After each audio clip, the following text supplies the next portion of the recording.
All right, it is that time of year, my friends. We'll restart to think about next year, and we say, okay, what are we going to do that's new, interesting, different? We've got our sales kickoffs. We got to get everyone fired up.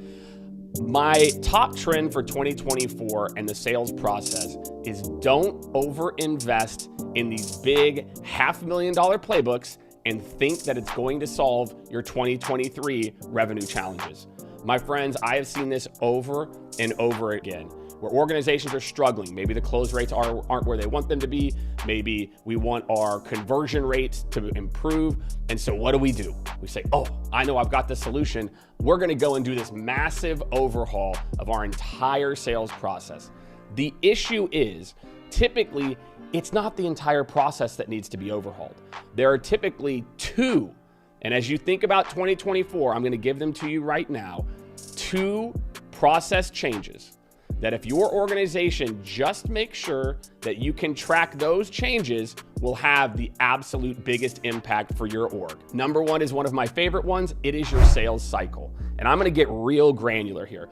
Many of you might know your sales cycle. You're like, Jake, our sales cycle's 3 months, it's 6 months, it's 24 days. I don't know what your sales cycle is. But the biggest problem is this, and I've witnessed this firsthand with sales organizations out of 1,000 plus people, is what ends up happening is when you look at this number in aggregate and you say, okay, our average is X. But then what happens is you zoom in and you see what those numbers look like at the rep level, at the manager level, at the regional level. If you don't understand the average time in each stage, how can you fix your sales cycle? So instead of thinking of the sales cycle that's 3 months, the best of the best organizations know stage 1 is 12 days. Stage 2 is 30 days. Stage 3 is 15 days. And what they then do, instead of trying to do this big overhaul, is they say, you know what we're gonna do? We're gonna improve step 2. And if we improve step 2, that's gonna decrease our sales cycle by nearly 20, 30%. So again, don't think you have to go to this big change to impact your sales cycle. And that goes to number 2, which is your conversion percentage by each stage. These two different metrics are metrics that consistently we see teams are just not tracking. Again, what percentage of our people go from step 3 to step 4? And how does that differ? Why is Luke doing so well? Why is Jessica doing so well? And can we just replicate what they're doing? That move people from step 2 to step 3 and then a higher percent from 3 to 4?